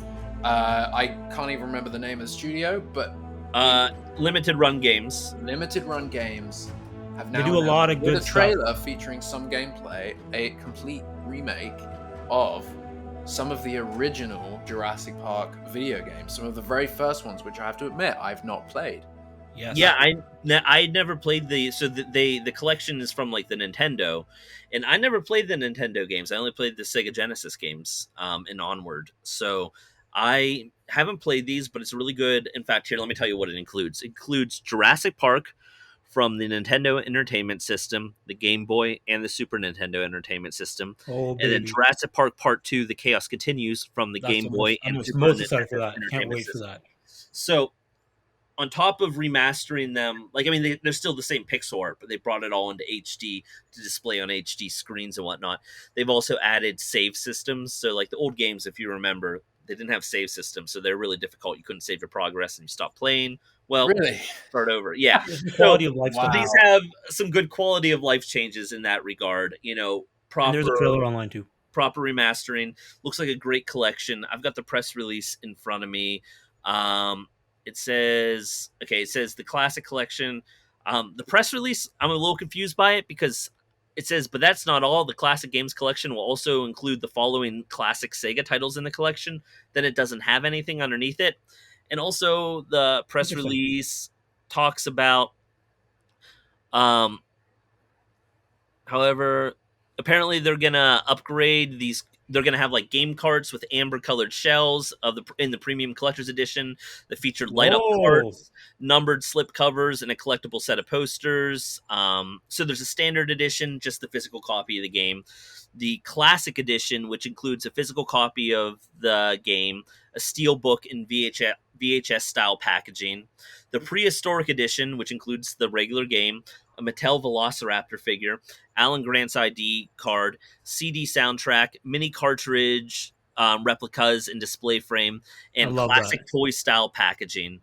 And the collector's edition, which I think includes all of that. The prehistoric edition. No, I'm sorry. The prehistoric edition is the most expensive one. The collector's edition is a step down, and it includes the amber light up retro cart numbered slipcover, double-sided poster. That's the one I want. Apparently all 5 posters, and apparently there's 5 posters, and all 5 of them can be combined in one image. And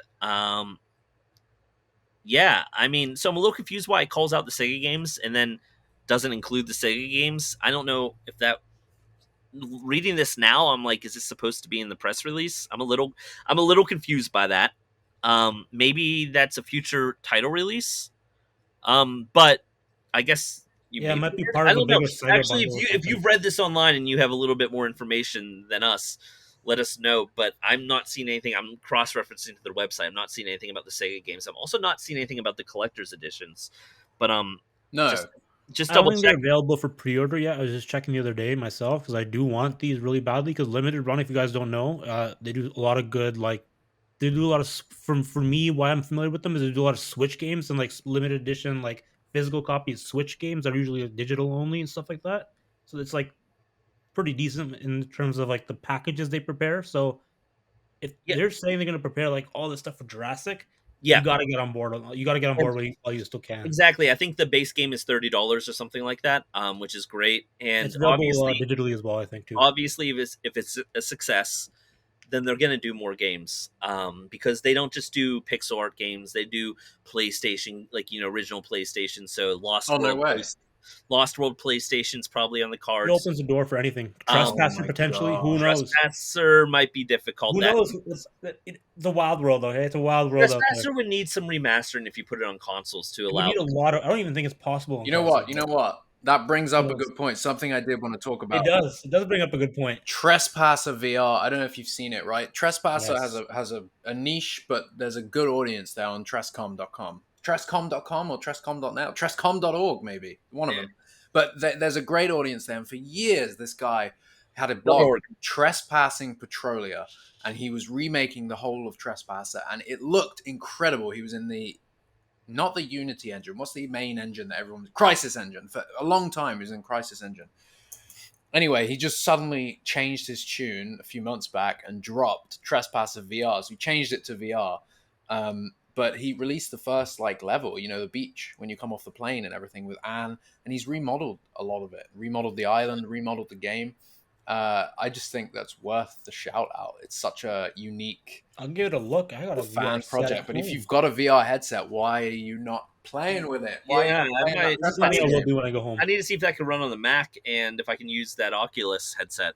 I think it does work with Oculus. That's why, I think it does. I think I got one of those at home, But that's really cool. I think a Trespasser is one of those games that people initially think, it was just full of glitches and stuff, but there's a lot of love there, and it does tell a story with actually Richard Attenborough narrating as John Hammond, and I think there's a lot of tried to do a lot. It was overly ambitious and probably needed another year or two in the oven, and then I think it would have been a phenomenal game. It was sort of ahead of its time in a lot of ways. Yeah, for sure.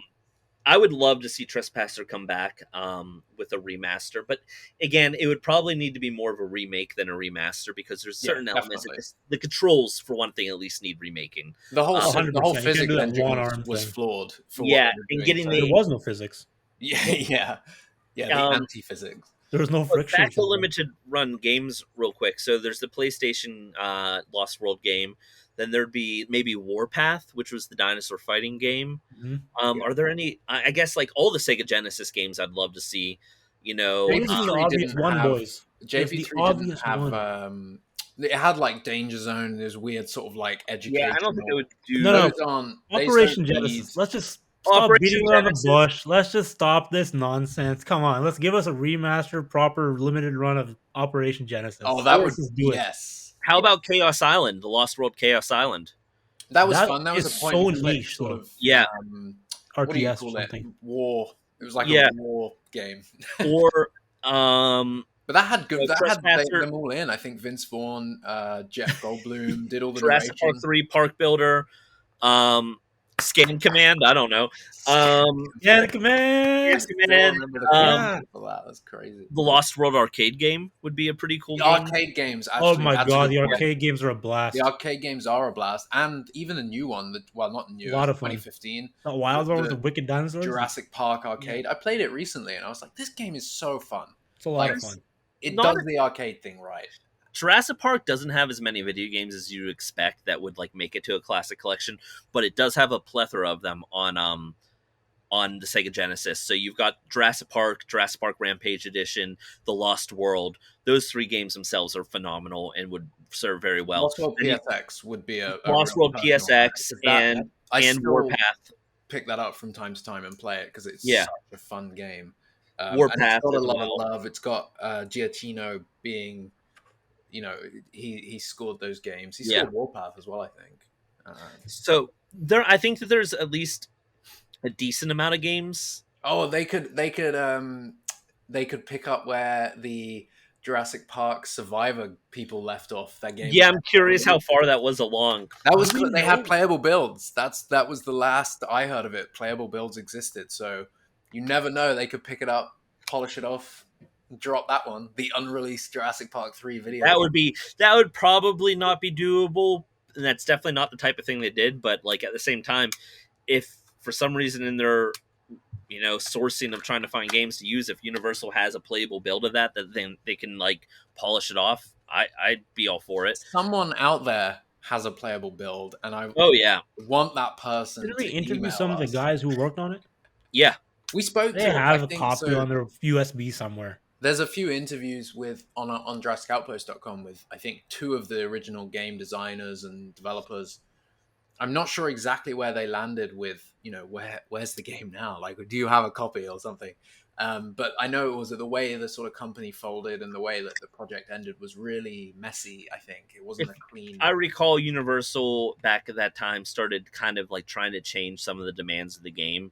And basically, they created one game, and then Universal was like, well, what if we don't have this type of thing? And they're like, well, that's just a different game altogether. And I think a huge thing was it was supposed to be a Jurassic Park 3 tie-in game, but they were never given assets from Jurassic Park 3. So they were basically building from the first 2 films. And then when Jurassic Park 3 came out, the developers were like, well... we should probably get the Spinosaurus in there. And I think it kind of just spiraled from there, Universal being like, we want it to be this. And they're like, well, we've been developing for a year and a half. And didn't Universal try to tone down the combat something. That's what I remember. And no violence on dinosaurs. It does seem to be a common theme to this day that Universal don't want guns or combat with dinosaurs, which it makes sense, but also some video games, it's not the movies, it's a video game. I mean, their arcade games are the craziest shoot 'em ups. Yeah, exactly. It's everything Universal Velociraptors. And throwing grenades. Even the most recent Jurassic Park arcade, you're just firing guns constantly. That one is nowhere near as good as the Lost World one. Also, none of the designs are from the movies, which makes no sense. Wasn't that somehow related to one of the movies that were in production, though? One of the Jurassic Park 4s? A lot of So a lot of the characters and vehicle designs, if you notice, they share a lot of the iconography that the Hasbro 2011-2013 toy line had, and that was all coinciding with the direction of Jurassic Park 4 at that time. It's even got a volcano. Jesus Christ. The island, you know what? As much as it is an arcade, it's all like, exaggerated and stuff. The going back to Nublar, capturing the dinosaurs, seeing the gate, seeing the visitor center, it hit a lot of nerves as a fan that I'd always wanted to, go back to and see that kind of stuff. So I really like that. If you do run into Jurassic Park Arcade, get as many money as you can and just keep playing it, because all the missions are great and it's a lot of fun. And the ending is pretty cool as well when you're flying away from the island with all the dinosaurs. No, didn't we beat it, you and I, when we were in London? With a lot of money, but we beat it. You gotta keep pumping quarters.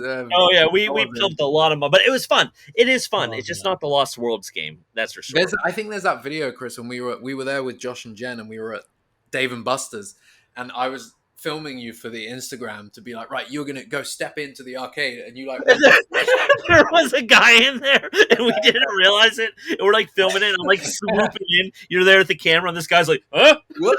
Yeah. Your face, man. That was good fun. Yeah, we gotta go Dave Buster's again. It's been a long time. Oh man. No, there's a lot of video game opportunities for limited run games. I hope they do more than just the Nintendo Classic Collection. But it does really, once again, hone in on the fact that the Jurassic Park franchise, Jurassic World franchise, there is a distinct lack of video games that are. I mean, you've got Evolution, but that's a very specific style of game, and that seems to be the only style of game that they're doing. And they have done a lot of really cool stuff with at least the first game, because I really couldn't get into the second. But I have to admit, maybe it's nostalgia. Operation Genesis was just a lot better. I think it was more playable. I think it was just a little bit more fun, and there's too much micromanaging in the new ones. The new ones are, and I know that there's a big audience for that. I still play it. Don't get me wrong. It's not a critique of the new ones. It's just like I just found myself. It's so repetitive, and you breed 3 brachiosaurs. Why? Okay. Have them fight and tranquilize one of them while they're fighting. Have them win a fight. Like, no, man, I'm not gonna have my dinosaurs commit. I know. I just want to build a park. Then to whatever. And there's not really anything to do with them. You breed them. You can't even in the main gameplay. You can't even admire let me see how cool these animations are of them fighting or whatnot, because you're just running around trying to fix fences, and you're just like, there's a storm happening, or your stupid thing broke, or one guy's having a hissy fit over there when your super raptor got loose. And the thing that always bothered me too is that you get a section of the island. You don't get the whole island. And Operation Genesis was like, build your own island, the whole thing, design the coast. And it was an old game, but it was a lot. I spent hours playing that game, days, weeks, months playing that game. The new games might be deeper, but the old games, maybe it is nostalgia, you're right, but they're just more fun, maybe. There's just a fun factor to them. I think that put a finger on it, but they're just more fun. And I get it. A lot of people do have fun playing Jurassic World Evolution, but it's just not for me. It's more frustrating than fun for me, but I still have to I have to finish them. Was Evo 2 good? I like it a little bit more than the first one, but like Chris said, there's a lot of issues. You never have a chance to sit down unless you're playing in sandbox mode, which I don't do because there's no challenge. You can't enjoy the dinosaurs because you make them. You can look at them come out of the cage once, and then you're off to doing your next micromanaging your scientists or fixing your amenities. And it's not fun. I don't want to be a manager, man. I feel like I'm building a park. I feel like I'm managing financials. You're a park manager. It's a management. I get it. That is what it is. It's a management sim. It's a management game. It's not a park builder. But I want a park builder, And I also am kind of tired of park builders, so if they announce another park builder, I'm just going to be like, also, don't do what Exo Primal is doing. Don't give us like waves of dinosaurs, because that's not fun either. Like, give us like a proper story, ambient dinosaur stuff. Learn from the correct games, which would be Alien Isolation, The Last of Us, and like Tomb Raider. Yeah, that's it. Tomb Raiders as well. Some of the last few games have been. I've never played them properly, but they've seemed a lot of fun. I like them more than the Uncharted games. Do a narrative-driven story game that has a heavy emphasis on character building, characters and whatnot, as well as adventure. Make the combat take a backseat to the adventure and the solving of puzzles and getting new tools that allow you to explore new areas and repel and avoid dinosaurs in specific ways. It's less about like Alien Isolation. It's not about fighting the alien. It's about avoiding it or maybe scaring it away or attracting it somewhere. Distracting it. Build a game like that. We can't. Give us a weapon, so to speak, that like calls in, if there's a T-Rex that calls in like velociraptors, and then the velociraptors run in and they're all distracted with each other and you get by, or trank guns. If you want to go the non-lethal way, there's a lot of ways that you can play with the typical weapon sandbox. Just give us the ACU loadout. A flare gun that distracts the dinosaurs. Different things like that, I think. And then plus all the tools, like, you upgrade your climbing gloves, you upgrade your grappling hook. You now have a thing that allows you, you turned on the power on the island and now you can hack into the power, things that open up the areas and have that Metroidvania style of exploration on unlockables, where each area will open up more and more. Where the path gets larger and the world gets more open because you've done things that open up paths, but now you also have things like, now I can climb that rock wall. Now I can get into that bunker up there, and give a good sandbox along that way with a narratively driven story that is properly AAA. It's mad to think that people have probably, and we know, Jurassic World Survival or Survivor or whatever, we know that developers were trying to achieve a similar success as Alien Isolation. It seems like whoever is in charge, Universal don't have a games division, I don't think, or they do it spread out. It's like just a publishing division. So publishing division, but somebody's making bad decisions over there and thinking the audience don't want certain things when the audience actually wants the complete opposite. They want that kind of thing. And I think we want what you're not making. Basically, outside of Evolution, they're all like trend chase, like sort of like novelty games. You know what I mean? Jurassic World Alive and things that It's microtrans. I'm going to call it for what it is. Those games are just for microtransactions and to get your money. They're not even those games. They're just for microtransactions. They're garbage. Just mobile games in general. What was the mobile game that came and went? All the mobile games are just Prime Survivor. No, not Prime Survivor. Primal Ops. One decent good one, and they got rid of it. Just came and went. Did he call it his own movie's name? They're naming it after his movie. That would be like Universal would release a game and it would be cool. You never know, they might. Yeah, Primal Ops lasted all of 3 months before they canceled it till they killed the servers, and that was that. Because you didn't need to pay for the game as much as the other ones. And the microtransactions weren't as required. It wasn't even advertised properly, though. That's the thing. It's like it came out. It didn't even come out. I remember switching my region on the iPad to Netherlands or something so that I could download it. Never got a full release. It was strange, but it won an award. Outside of that, if you are looking for the continuation of the Jurassic franchise, or I guess something that continues the Jurassic World story, there isn't anything that's set past Dominion, but the live tour is still touring. It's now begun its tour again of North America. Obviously, COVID closed that down. If that's something you're interested in, that's heading out there. Also, the exhibition. Jack, I'm dragging you to that, by the way. Remember the exhibition? Yeah, the exhibition. And the exhibition has improved tenfold since we saw it. All the dinosaurs are actually Jurassic Park model dinosaurs now. Oh, wow. When we saw it was like 7 years ago, my guy. Yeah, and none of the dinosaurs are Jurassic Park-like models. They're all like walking with dinosaurs. The Indominus was good.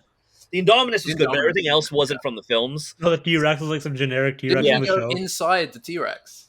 We went inside the Well, I don't know if we're allowed to talk about that. Well, we can now. The statute of limitations. Yeah, they let us puppet the T-Rex also, which was still to this day the funniest thing, because that event had the after party with the open drink bar, free drinks, unlimited free. We took advantage, but we didn't know that Universal was going to pull us up and do that interview and like have us puppet the T-Rex. And next thing I know, I am just 10 drinks in, interviewing a guy, making it up on camera, and then puppeting a T-Rex. I'm like, I felt so bad because I'm like, I am so drunk right now.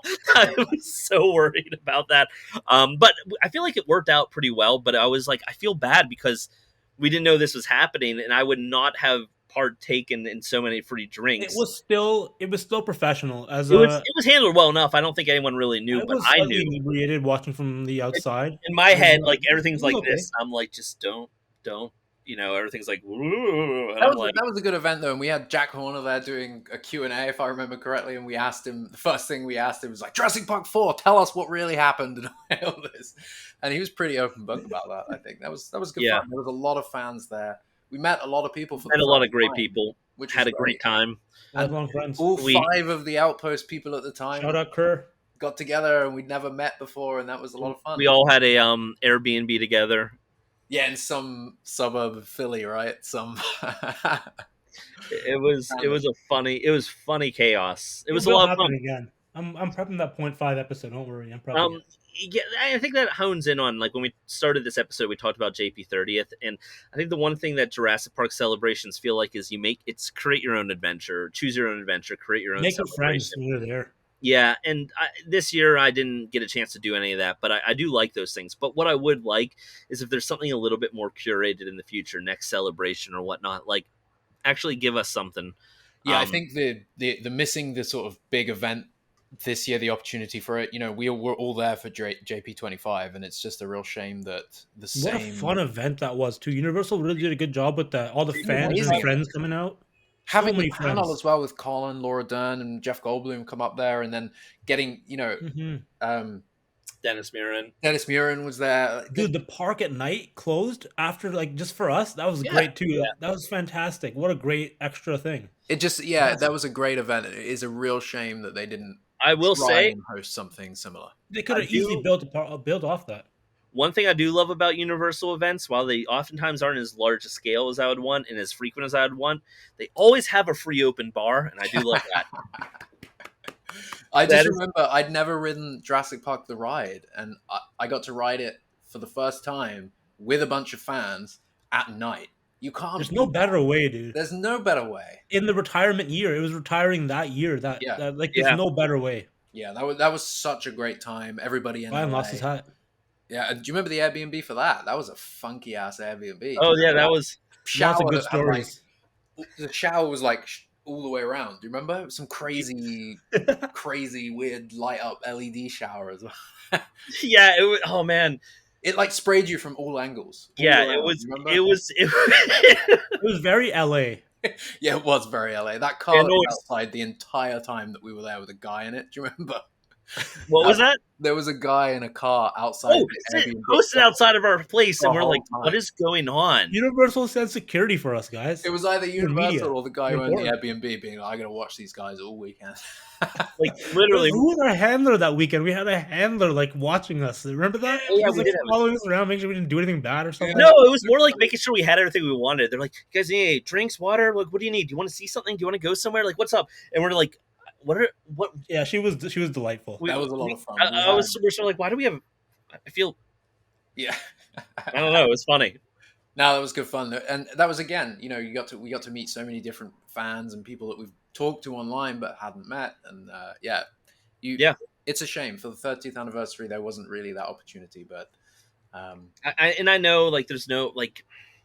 A lot of times the expectation for events like that would be announcements, and I don't think they're at the point where they were at any point where they could like have a Jurassic event where then they have like a panel and they announce things. Like, they weren't there, but something like that would be really cool. We're probably very far off with that with the writer's strike. Do you remember when we were walking through Harry Potter Land and we bumped into a couple film directors? Do you remember? Oh yeah, we were walking through. We were getting some butterbeer and we ran into Colin Trevorrow, Jordan Vaughn Roberts, and Gareth Edwards all together, just like the three of them. It was like that Spider-Man pointing, but we were the only one pointing, being like, Colin was like, "Hey, love all your movies!" Like, what? Colin's like, "Oh wait, you got to meet these guys," and introduced us to Gareth and Jordan. What a wild! But he never said who we were, and the whole time you could tell Gareth was like, So like, what do you guys like? You direct? Gareth was very confused. Gareth like lingered like when Colin like when they all started leaving. He's like, "You guys coming with us?" Or like it was just one of those. Oh fuck! What? We should have gone with them. We should have just tagged along. I know. Yeah. What's up, Colin? Tagging. Number one. That was good fun. That was good fun, and we got to meet Colin at the event. I think a lot of people got to meet Colin there and talk to him. And Colin was great at the event. Yeah. No, Colin. Yeah, I'm really curious now to see what his Atlantis movie is going to do. I want to see Colin doing something original. I think. Yeah, I'm very excited. How that's going. Mm-hmm. I'm very excited to see what Colin does outside of like the pre-established franchise film world. Like he still crushed Safety Not Guaranteed. Still stand by. I watched it last year. Still great. Still great. His best movie, I think. Yeah. Jurassic World, Jurassic World. Is he still? Is he writing? Has he got any projects coming out? I mean, he's been tied to a lot of projects, and then usually what happens is he's the writer and director on it, and then like nothing really goes anywhere. And there's an update, and it's like, oh, somebody else is writing it now, and then there's another update, like he's no longer directing it; he's just going to produce it. But if you look at his IMDb for writer and I guess I should probably add producer for upcoming, you got. Man, it doesn't even have Atlantis on IMDb. It's just got Intelligent Life. Oh no, I meant Derek. Oh, Derek. Yeah. What's Derek doing? Because the two of them kind of stopped collaborating. They did a while back. Presumably, the Star Wars experience might have been a little bit stressful, and maybe et cetera, et cetera. So, do you remember that video where Derek Connolly is accepting, I think, a Saturn Award or something, and he's just fucked. He's like super drunk. No, that was his picture on like Wikipedia forever too. Yeah. Just him up there like wasted like this. Like, you go get it, dude. You go get it. I was pumped for them as a writing team, though. I thought that was. Initially, it seemed, Derek Connolly is tied to the upcoming Metal Gear Solid. That's not ever happening.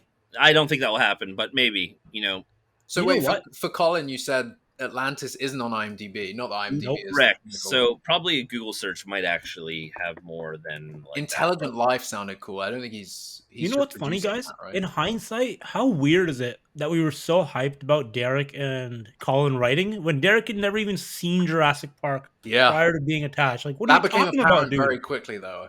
To be fair, we found we didn't find that out till a little bit into it, but all the same, I mean. A good writer is a good writer, whether or not they've seen the movie or not. Yeah, but there's a certain, you got to have a certain touchstone for cinema. Yeah. You know what I mean? I do agree. Yeah, for sure. I think it was just coming off Safety when they announced Colin Trevorrow and Derek Connolly, Safety Not Guaranteed. Everybody watched Safety and went, oh, fuck. Yeah. Like, it's going to work. It's going to be great. A well-directed, well-written movie. Like, it's not like some big bombastic. It's not like a silly. It's not like a silly run-of-the-mill type of corporate big blockbuster. Like, it was just exciting. Like, that was a good direction in theory. Yeah, no, 100%. Well, I'm going to be curious to see, for God's sake, what happens next with, Colin and Derek's next projects. But in general, for the franchise, I'm curious how long it'll be. Obviously, as you said earlier, things have probably slowed down at the moment. But with the potential another animated show, whether it's a Camp Cretaceous follow-up or something different, I'm curious what else is going to come and fill the gap between what might be the next theatrical release. Will it be a video game that's a continuation? Will it be... Do we know for sure after Indiana Jones bombed like crazy that they're going to even start doing any more Jurassic movies? Like, do we know for sure? They're huge financial successes. But they were declining but they're still billion-dollar movies. They're still billion-dollar movies. Movies that are viewing that low and also making $1 billion means that there's a huge appetite for them. So there's no reason. Also, it's an evergreen multimedia franchise. They have toys on the shelves, books on the shelves, etc. year-round. Did you guys see Indy 5? I did not. Did you say no, Assis? No interest. I haven't seen it either, but I'm curious. Really curious. I want to. Yeah. James Mangold's a fantastic director, but I heard mixed things, but I think these days you hear mixed things with every movie. My sort of policy for the last few years has just been don't read anything, don't watch any reviews, try not to even watch the trailers, maybe the first trailer, not anything else, and just go in open. Film really is subjective, and while big blockbusters are most of the time going to be a certain type of movie. You got to go into everything completely open-minded, because one of them might just hit you and be like, I don't care if other people hated it. I love this movie, which is what a lot of the Jurassic World fans do. Indiana Jones is also not like one of my favorites anymore. Like it was when I was a kid, but I can take it or leave it at this point. I just feel like it didn't need another one. No, I found out what happened to one of the characters in it. Don't need to know anymore. The Kingdom of the Crystal Skull kind of proved that it didn't need any more. I mean, I guess need is like, it's not necessarily, you don't make movies because you always need them. It's just because there's a story to be told and you want them. And whether or not it needed one, I think it's fair. It was fair to do another one. Plus, Harrison Ford and whatnot, they all wanted to do another one. I think that is enough reason to do another one when you, for the money, creative crew wants to do it.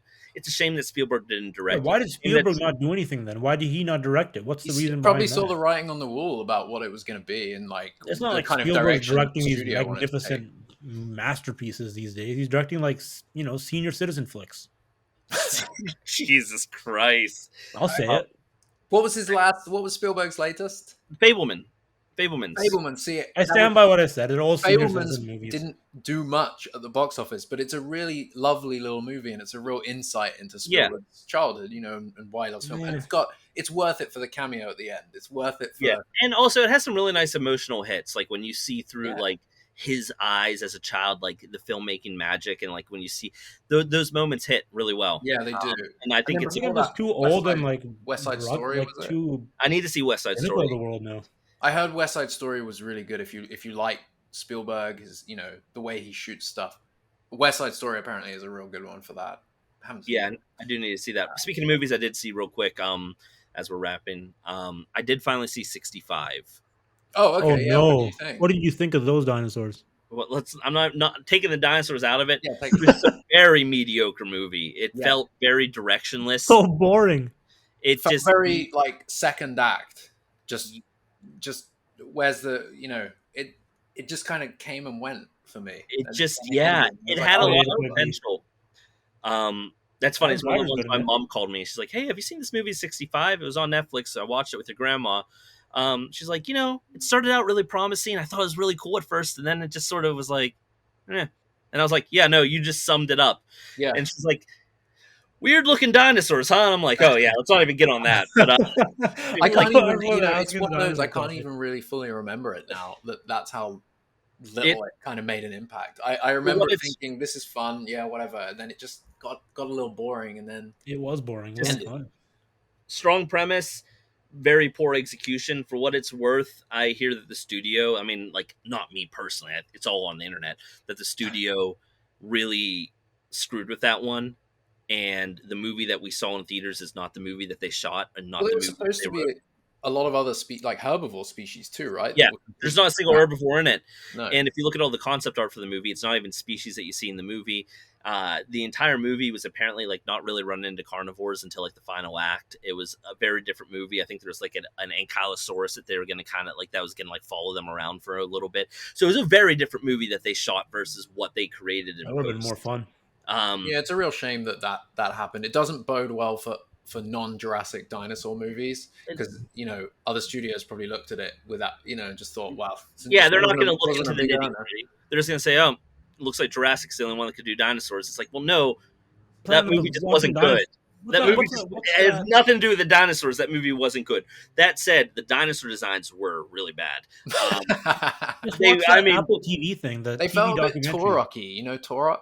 Yeah. They were dinosaur aliens. They were cool, like aliens with like dinosaur DNA or whatever, but they weren't dinosaurs. It was really weird. I mean, I'm perfectly fine with dinosaurs that aren't accurate, like Peter Jackson's King Kong. Fantastic. Love those dinosaurs. Those feel like dinosaurs to me. T-Rex's head apart. But iconic. Yeah, so this movie was a mediocre movie, and it didn't even have dinosaurs to like ride off of, essentially. Well, I guess Chris doesn't like dinosaurs in this case. I mean, would you call those things? What were those? I don't even know what half the species. What were those four-legged dudes? Those four-legged things swinging from the tree. What were those? I have no fucking idea. Like a Troodon with long arms? I have no godly idea what those were. I truly they weren't dinosaurs. Couldn't hazard a guess. What was the giant four-legged thing? No goddamn idea. Allosaur mix of I don't know why I liked I like the idea of it being like a dinosaur that had evolved a skill, in the same way that John Sayles wrote in that Jurassic Park 4 Excalibur-raptors! Yeah, the raptors that were like trapdoor spiders. Yeah. That, you can make some sort of sense to that and be like, you know what? If the population of all the other animals on this island was decreasing, it was getting harder to hunt and find and source food. Maybe if that was the deal, then the raptors would go underground in their little. Also, that's a throwback to the first book where the raptor nests were underground nests.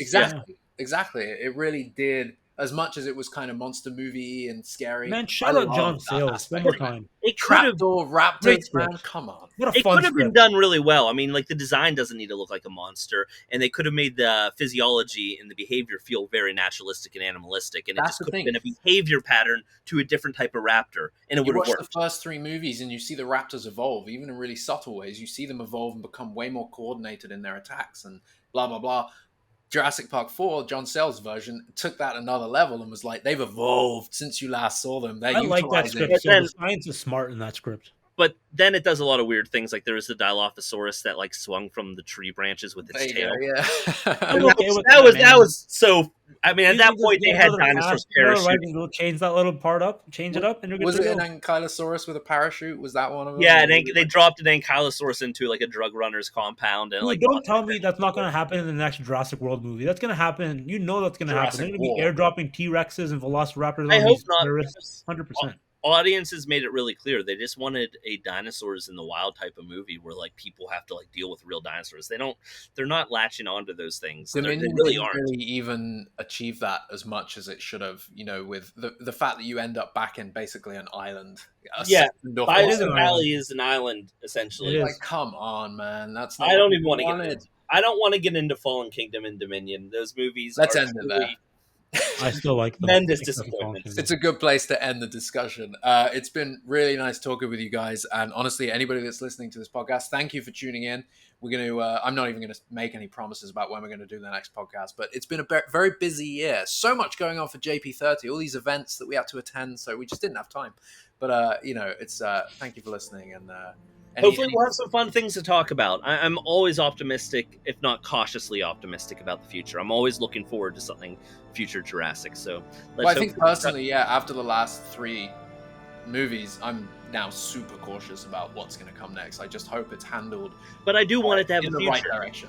I do want to have a future. I do want something that we can attach some hope to and be curious about and be excited about, because I do like that. And wherever it lands, it will land, and we have no power over that. But yeah, what we need is pray, but for the Jurassic franchise. Yeah, thoughts and prayers. Jack, just direct it yourself, man. Just do it yourself. All right, thoughts and prayers, everybody. Thanks for listening. All right, cheers, y'all. Good app.